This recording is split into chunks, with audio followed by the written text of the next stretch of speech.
Finally, the time has come. 2 weeks, 7 races, all hail the Kerstperiode.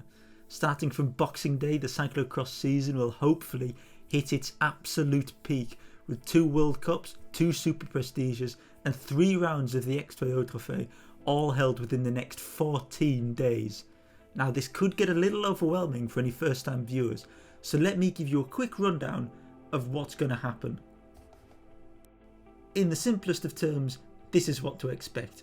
We start the Kerstperiode proper with the 12th World Cup of the season. On Boxing Day we race in Mond. The next day we get the 6th round of the Super Prestige in Heusden-Zolder. Then we get a day off before we have another Super Prestige, this time in Dieren. On the 30th we have the X2O in Luhnhout. Then we get another day off on New Year's Eve. Before on New Year's Day we're straight back into the action with the CapePace Sven in Baal. On the 2nd of January we then get another World Cup, this time in Hulst, and we round off the Kerstperiode on the 5th of January with the X2O in Herentals. Did you catch all that? Understandable if you didn't, so I'll give you a quick rundown of what exactly we're looking at in all 3 competitions right now, and I'll start by looking at the World Cup. The world champion Lucinda Brandt currently holds a fairly comfortable lead in the World Cup standings over compatriot Denise Betsema, though with 40 points available for a win and only 30 for second place, the battle for the title is far from over.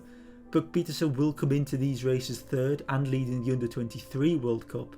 Her nearest rivals for both Under-23 glory and the World Cup final podium space will be presumably Fem van Empel and Shirin van Anrooy. On the men's side, Elie Iserbyt holds an almost insurmountable lead over teammate Michael van Turenhout, though the battle for second and third is very much on, with Van Turenhout, Toon Aerts, Quinten Hermans and Lars van der Haar all within 50 points of each other. The Super Prestige only hands 15 points per win, 14 for second, following in a descending order like that. This means that the Super Prestige is considerably tighter at the top. Elie Iserbyt leads by only 2 points over Toon Aerts. A good couple of races for Aerts could see him equalise and potentially jump Iserbyt in the standings. Behind, Van der Haar and Hermans are separated by 1 point for third. Lucinda Brandt holds a 3-point lead over Denise Betsema in the women's standings, with Annemarie Worst 6 points back in third. All is still to play for here. A bad day for any of these 3 could blow the race right open. Finally, of course, we have the X2O in its time-based GC. Here Denise Betsema has a strong Koppenberg performance to thank for her dominant lead in the standings. Lucinda Brandt is second, over a minute and a half behind. She has a lead that is large, but it's not necessarily unbeatable, especially with the notoriously tough Baal on New Year's Day. Expect Alvarado and Honsinger to try and feature too. Those 4 will likely battle out who podiums the overall competition. Toon Aerts leads the men's GC after a great ride in Kortrijk. Elie Iserbyt is the only rider within 4 minutes of him, sitting 43 seconds off of the lead. But do keep in mind that where the World Cup and the Super Prestige are nearing their climax, the X2O still has 6 rounds to race, including 2 that take place after the World Championships in February. So now you know a bit about what the actual competitions are looking like, let's look at the races themselves, and we'll start with the first one, Dendermonde. Dendermonde made its debut as a cyclocross race last year.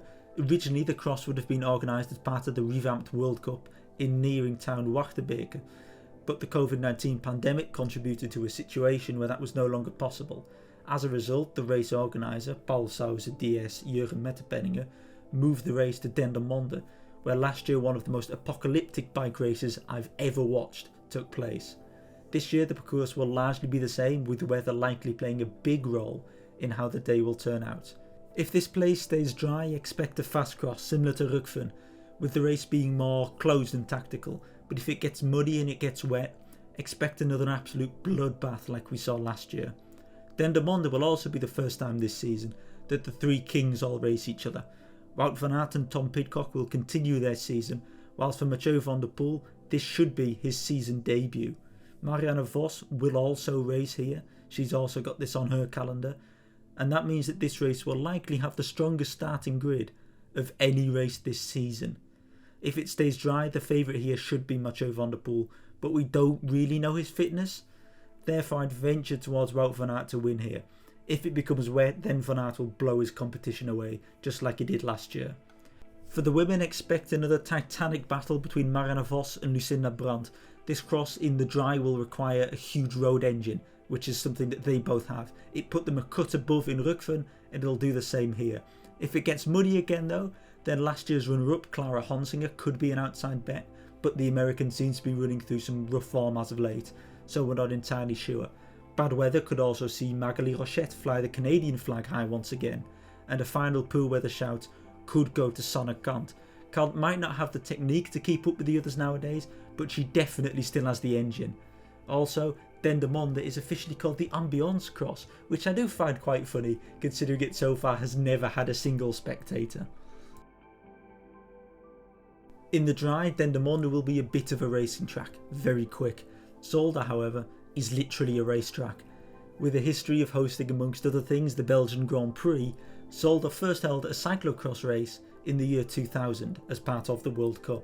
This was a warm-up for 2002 when the World Championships were held here. Since 2008, the race has been a yearly fixture, being a World Cup cross every year until last year when it moved World Cup to Super Prestige. The only exception is the second time Zolder hosted the Worlds in 2016. You may recall some details about that race. Zolder is again similar to Rukven in the way that it's known for pack racing. The course is famously fast with often very little thick mud. The highlight of the course tends to be the infamous sandy muddy drops. Zolder is essentially a Mathieu van der Poel wet dream of a course, so it shouldn't be surprising that he's already taken 5 victories in his career here, including the last 4. But so far, it seems like he won't be here this year. Wout van Aert for me then takes over as the favourite, but Tom Pidcock could also do well here. I also suspect Quinten Hermans could be a good outside bet here, as he's got a pretty decent engine on him as well. Lars van der Haar also always goes well here, so expect the little Dutchman to do quite well as well. Lucinda Brandt will be the rider to beat here on the women's side almost certainly. With no Marianne Vos, the world champion is the clear favourite for me. Last year Alvarado and Wurst made it real tough for her, and I expect Wurst to do well again, although Alvarado seems to be struggling a little bit with her form throughout this whole season. I also have a sneaking suspicion that should she find her legs again post training camp, Blanca Vache could be a real dark horse on a course like this.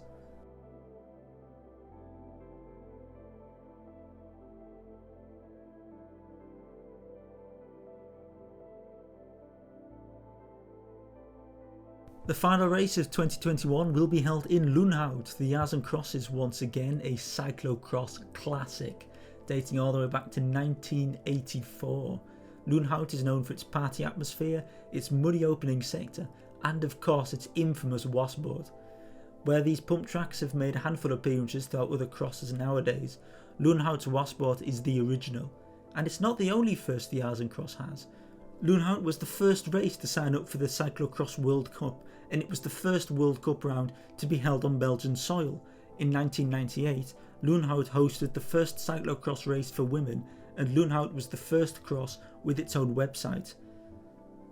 Luhnhout is another fairly fast cross. The opening bits are quite slow, but it really picks up towards the end. It's similar to Diegem and Zolder in being a fairly traditional Belgian cross. The combination of the muddy start and the technical second half make it tough to pick a surefire favourite though. Luhnhout does, however, have an old tale surrounding it that states that every winner either has been or will be world champion. Whilst this rumour isn't quite true, an incredible 53 of the 57 winners across the men's and women races fulfil this requirement. The only riders not to are Mark Janssens, who won in 1993 and 1998, Catharina Nash, who won in 2014, and 2015 winner Tom Meusen. This is quite remarkable. With this old tale in mind, again, I think Mathieu van der Poel should be the out-and-out favourite. The place suits him completely. Wout van Aert again should be his main challenger, but I expect Tom Pidcock to do quite well around here as well. Sanne Cant has a history of great performances around here, so whilst I think a podium could be a bit of a lofty expectation, the Belgian champion should have one of her better races around here. I genuinely really struggle to predict who'll win this one. Brandt should be the favourite, but the course might not be quite hard enough for her to really turn up the gas against her rivals. The technical nature of the back half of the course doesn't suit her massively either. Again, I think Pieterse could be a good shout here. Alvarado, if she finds good legs, can really go far. And maybe Blanca Vache again? Where the X2O rounds out 2021, it also introduces 2022. The CapePace Fair Nice is always held on the 1st of January and is generally remembered best as New Kit Day, so beware of that confusion. Bâle is probably the heaviest course of the entire Kerstperiode, being built much in the image of the man whose name the race carries.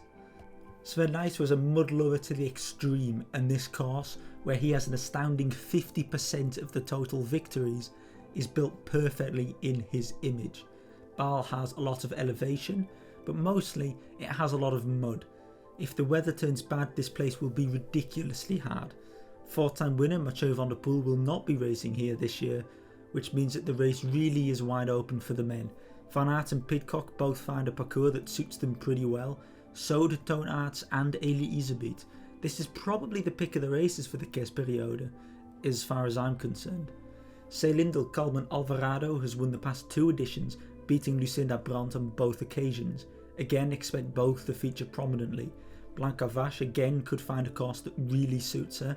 The same could go for a whole bunch of riders, including Yara Kastelein, Magali Rochette, and maybe even Clara Honsinger. The next day we'll have World Cup number 13. After a year on the dikes of Zeeuws-Vlaanderen, we return to the centre of Hulst, racing along the vesting once more. This layout is honestly, above anything else, absolutely terrifying, with a number of very, very steep drops and very difficult climbs just along the waterfront. I'd be terrified around here. Hulst is a course for punchy riders, requiring lots of short but high intensity bursts of power. The technical nature combined with the punchy nature means that Mathieu van der Poel has to be the favourite. History gives this impression too. Van der Poel has won 4 of the 5 editions of this race that have been held. I expect Tom Pidcock to probably be his closest challenger, with Elie Iserbyt, the only other man to win round here, also standing a fairly decent chance. On the women's side, there are technically 5 winners in 5 editions, but I think that defending winner Denise Betsema is probably the favourite round here. The nature of the course really suits her very well. It's almost criminal not to name Lucinda Brandt among the favourites, even though I don't think this course really fits her abilities that well. Annemarie Worst and Puk Pieterse again could find a course that suits them though. The final race of the Kerstperiode is another race that made its debut last year.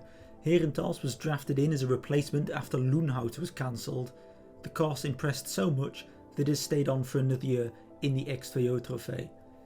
Herentals last year was very difficult, lots of mud but also lots of technicality with constant winding through the forest. The highlight of the course is the absolute ski slope with an incredibly tough run up and a very sketchy descent. Again, the choice between Van Aert and Van der Poel feels almost weather dependent.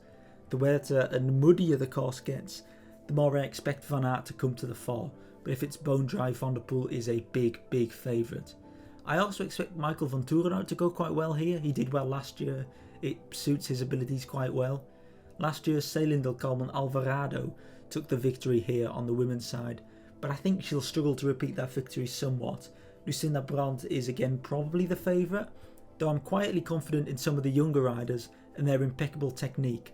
Puk Pieterse is probably the pick of the bunch, but I'd keep an eye on someone like Anna Kay as well. I also think this course really suits Limburg-Kier, but I'd be very surprised to see the French super talent ride here, considering she's only done the World Cup so far. So, here you have it, a final overview. 14 races in as many days, with different favourites for basically every race. With courses as diverse as this, every race will be completely different. There's bound to be a shock result in here, and there's bound to be an incredible story bubbling up somewhere. So just make sure you're watching and you're there when it happens. All that's left for me to say is Merry Christmas and a happy Kerstperiode.